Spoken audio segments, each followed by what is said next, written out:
Lance Taysom is a caver and climber who won an award from the International Technical Rescue Symposium in 2017.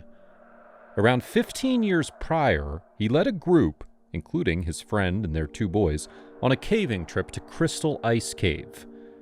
The group expertly scouted their trip ahead of time, but despite all their planning and expertise, they found themselves trapped in a frozen cave deep below ground.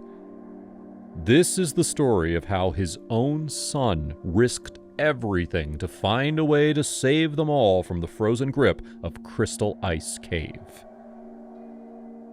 On a snowy morning in May, Lance Taysom, his friend, and their two sons, ages 8 and 13, drove around 22 miles northwest of American Falls, Idaho, to the Crystal Ice Cave. Along the way, they passed through a park called the Craters of the Moon, a region named for large, barren mountains that descend onto empty fields covered in the remains of volcanic eruptions like misshapen cinder cones and glassy obsidian. Some regions of the park are covered in blackened rock stretching out as far as the eye can see, creating an alien landscape resembling the surface of the moon. In other sections of the park, small shrubs dot the landscape, and in the distance, craters of red and black rock dig into the earth with walking trails on their rims. Along their borders, the sagebrush starts to dominate the land, and even some tough pioneering trees have wrestled for their spot in the harsh environment of the park. Normally, the ground by the cave was covered in miles of sagebrush and little shrubs. Their dry twigs and rough fibers should have been visible poking up through the snow, but the ground was oddly flat as the cavers approached. All of the shrubs were gone. It made for an eerie sight as they gazed out on the empty field of snow. At 10 a.m., the group began rigging a rope at a hole in the ground. This hole was scheduled to be their exit and the hardest climb of the cave. The group carefully crouched down in the snow and looked down this skylight into the chamber below. With the sun shining through the chasm, they could see the rope to check that it was safely resting on the ground, which took all the guesswork out of rigging the proper length. Taysom had been to the Crystal Ice Cave many times before, so he knew the chamber below was covered in snow that floated down through the skylight. In previous trips, the snow was only around 2 feet deep inside the cave.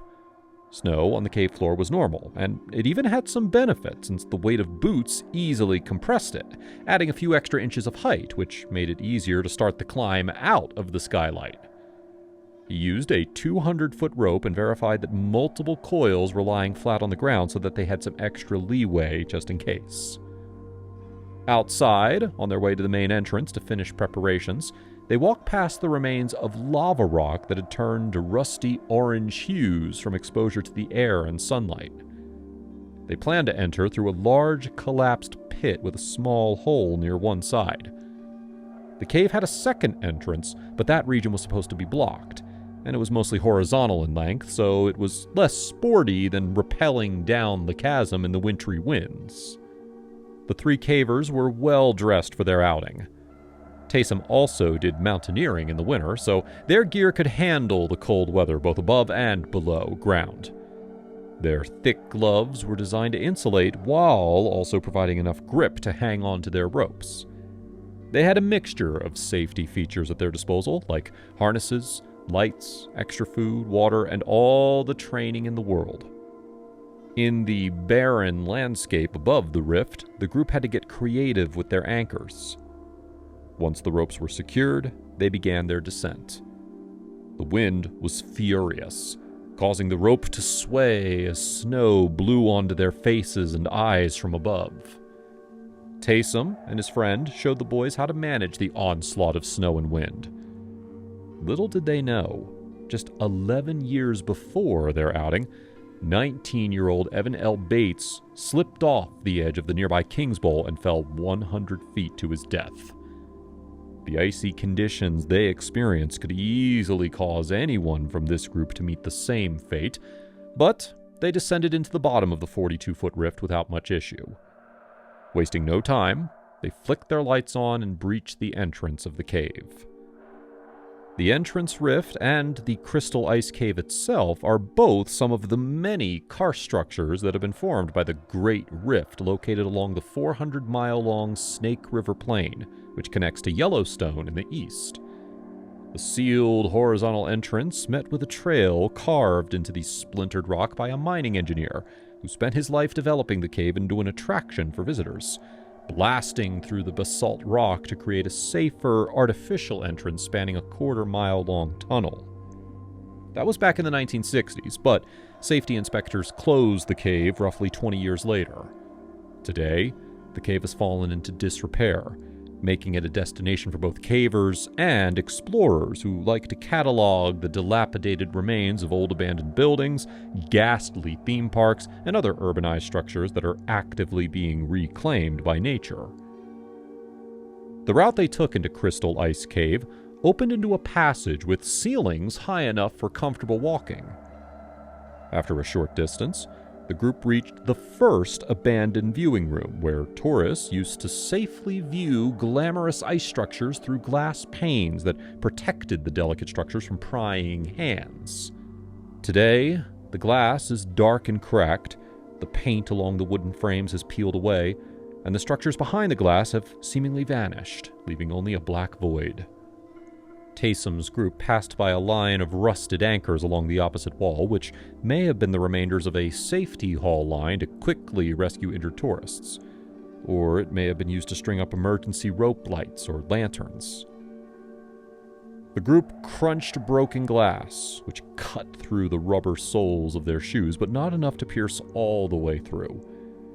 They continued to watch for any nails, since cuts would expose their skin and blood to the practically sub-zero temperatures of the cave. The route they planned through Crystal Ice Cave lacked any difficult crawls, so they could probably avoid bacteria or debris from infecting a wound. But if a hand or foot got injured, it could be almost impossible to complete the cave's numerous climbs. They had to keep their eyes out for many other hazards you wouldn't expect to find below ground as they trekked through the haunting interior of a cave that was part natural and part excavation, part beauty and part horror. For decades, glass window panes, metal support structures, and other pieces of infrastructure were left to slowly wither away.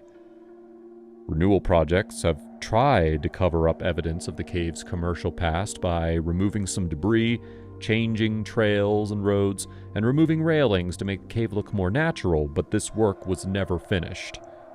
All hopes of returning the cave to its natural state have been destroyed, just like the miner's dream that made the cave popular to begin with.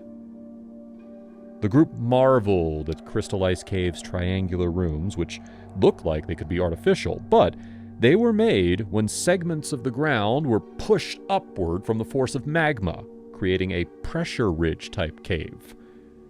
The unique shape of these tunnels enabled wind to chill water in the cave, forming the ice structures that attracted so many visitors to this spot. However, as the group stepped through a broken window structure, the cavers found the tragic state of Crystal Ice Cave. What was once one of the cave's largest, most spectacular formations was reduced to a frozen puddle with only a few small ice stalagmites remaining.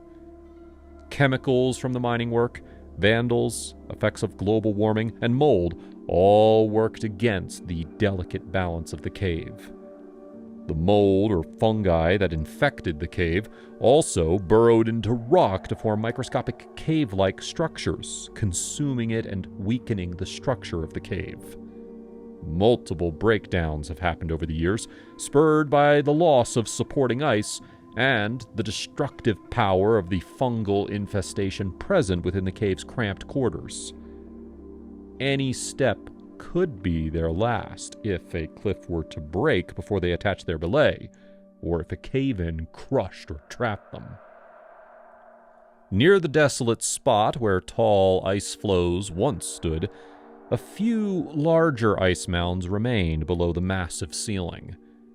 The kids had the primal urge to break the icicles off the walls and stomp on the icy spikes on the ground, but the adults reminded them to respect the cave so future generations could enjoy it too. Carefully stepping around the corner, they found another passage tucked away amidst more rubble that sat precariously close to another ledge. They had reached the second climb of Crystal Ice Cave. This time, for the larger 50-foot drop, they rigged a different knot and rappelled into the cave's most stunning descent. Along the wall, ice and rock mixed together to form layers with large, rounded ice rungs and brown, dusty stone. On the ledge up top, water from the ceiling formed a thin layer of black ice that looked nearly invisible in their torchlight, so they had to anchor their rope further back to avoid crashing to the ground below. The icy wall was difficult to manage for some of them. They hadn't brought ice climbing shoes, so they experienced some slips as they tried to create friction against the smooth surface to control their descent. Still, despite the dangers, they conquered this section and found themselves at the bottom of a large rift covered in boulders that had broken off of the walls and ceiling. Taysom and the others used a pull-down rig for this rope. That way, they could take the rope with them once they finished the second climb. Once they completed the cave, they could retrace their steps on the surface to grab the other two ropes. They only had a short distance left to go, so they pulled the rope through the loops up above and moved across the breakdown to the entrance of the 150-foot-tall skylight room, their designated exit. Normally, some faint glows can be seen through the hole past the breakdown as sunlight from the sinkhole beyond filters through the cave. It would be a welcome sight compared to the suffocating darkness of the cave. Taysom and his friend were looking forward to seeing their boys' reactions to the light. But as they got closer, they started to get concerned. This time, as they hiked up the mound of rocks and dirt at the end of the breakdown room, no faintly glowing light was there to beckon their arrival. Earlier, when they rigged the drop, they could see the bottom of the cave, so they knew the skylight should be visible. Why was there only darkness ahead? The skylight was near a hill at the end of the breakdown room, a dense mound that had been formed by sediment drifting into the cave, compacted by water and even more dirt, and hardened into a cement-like formation. As Taysom and his group reached the hill, they were shocked to find that the passage was blocked, filled with almost 20 feet of snow that had compacted to form a thick, impenetrable wall. The group carefully examined the blockage and found footprints in the snow that led up the mound and seemed to disappear under the ceiling. Taysom grabbed a sharp rock and an ice screw and hammered away at the snow plume. Slowly, he formed a small foothold to create a safe pathway up the hill where it met the ceiling. They all hoped that there was a small crack near the top that they could crawl or dig their way through to reach the skylight and exit the cave, but no luck. Something must have changed in the cave since the last time someone was here.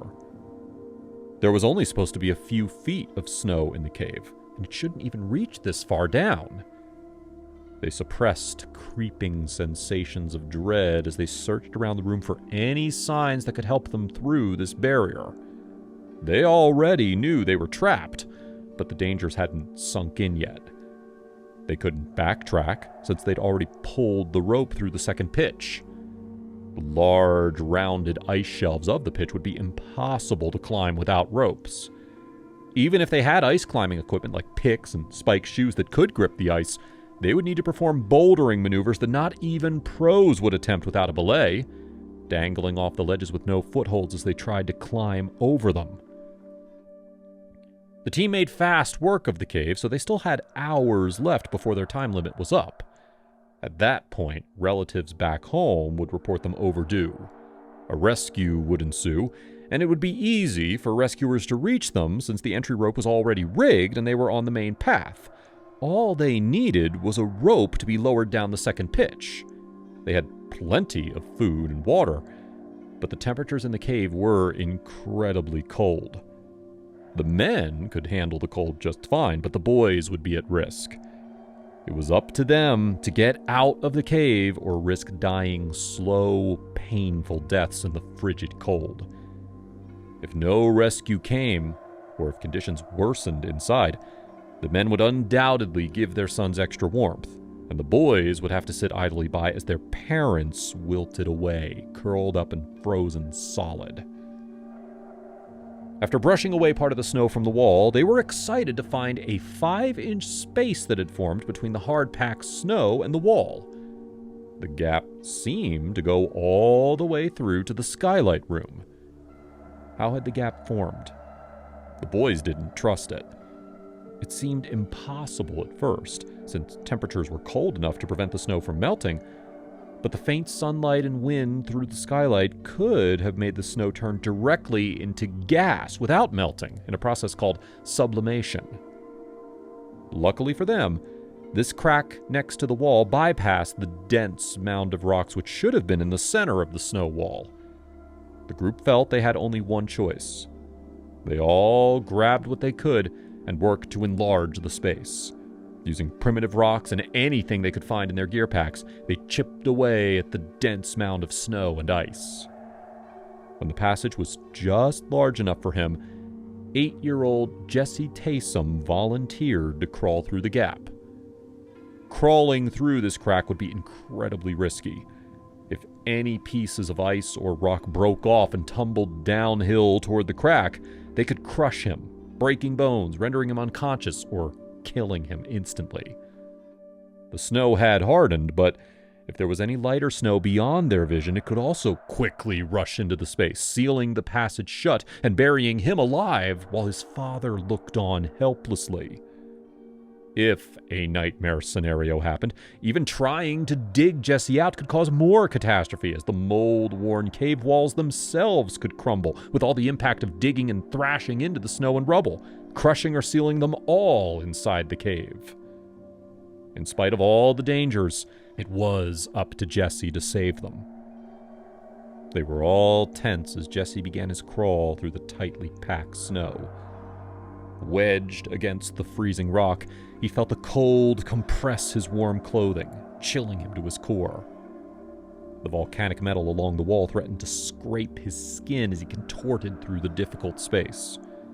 As he wormed his way forward, chunks of icy snow and powdered shavings fell in front of him. He scooped the pieces up and pushed them down to his torso until he could kick the rubble backward to continue crawling. Miraculously, after around 3 feet of crawling in tightly packed snow, the space enlarged to nearly 2 feet in width. Jesse now had enough space to comfortably traverse the rest of the gap to see where it went. He was within earshot still, so he shouted back his discovery. The rest of the team was excited to hear the development, though any loud talking could cause the whole mound to collapse in an underground avalanche. After another 20 feet of crawling, Jesse could see sunlight in the room beyond. They were almost home free. But what was supposed to happen when he reached the other side? Would 8-year-old Jesse have to climb up the 150-foot exit rope by himself? And even if he could, what would they do then? Would he have to traverse the barren wilderness of craters of the moon alone in the blistering wind just to get to civilization and call for help? Would he have to backtrack through the crawl again to grab the rope, complete the first half of the cave, and then rig the second climb by himself? He didn't have time to consider all the possibilities as his easy crawling came to an end.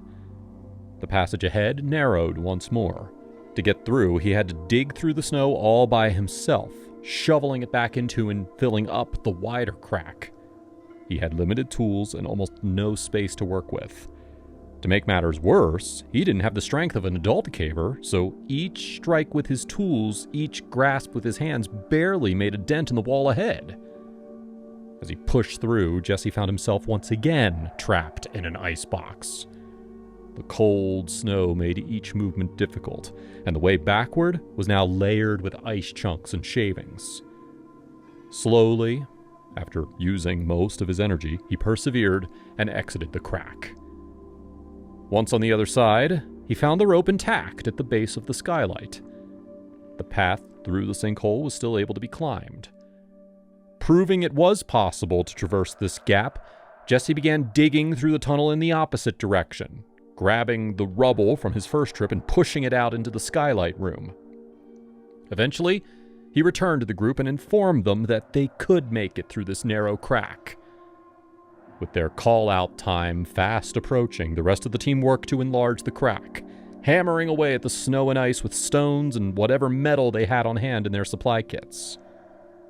After they widened the first narrow section, they took turns digging through the next layer on their sides, forming a chain between the wall and the mound. After what felt like an eternity in Crystal Ice Cave, the group worked together to widen the last passage enough to enter the skylight room. All thanks to Jesse's scouting effort. It turns out, a wildfire had ravaged the area a year prior to their adventure, destroying all of the sagebrush that normally covered the ground. Without the protection of the shrubs, the wind had no barriers to slow it down. Wind speed increased across the field, blowing snow from the ground into the skylight toward the breakdown chamber below. As layers of snow continued to enter the cave, more and more snow flowed into the mouth of the skylight room. Increased wind chill made the effective temperature lower, which caused the snow to solidify on the cave floor. When Taysom and the other cavers looked down the skylight earlier, they couldn't tell the difference between the normal 2-foot snow coverage they had expected and the massive 10 or so feet of snow that actually blanketed the ground. As they all entered the room, they saw another passage beyond that easily floods. This time, it was covered in ice. Using the last energy they had, Taysom, Jesse, and the others made it out of Crystal Ice Cave, rattled but unharmed. They later learned that another group of cavers experienced the same trap just a few weeks before. Luckily, they had a whistle, and they left one caver above ground. The above-ground member heard the whistle and quickly got them to safety. Ever since those close calls back in the early 2000s, cavers have been advised to check the skylight entrance before removing any ropes from the first or second pitch, or else risk becoming trapped below ground in the freezing snow and ice. Thanks for watching. Would you let your son risk everything to save you? Would you risk your life just to explore the ruins of an old attraction? Share your thoughts in the comments below. Like the video if this story put you on edge, and subscribe to the channel for more blood-chilling tales.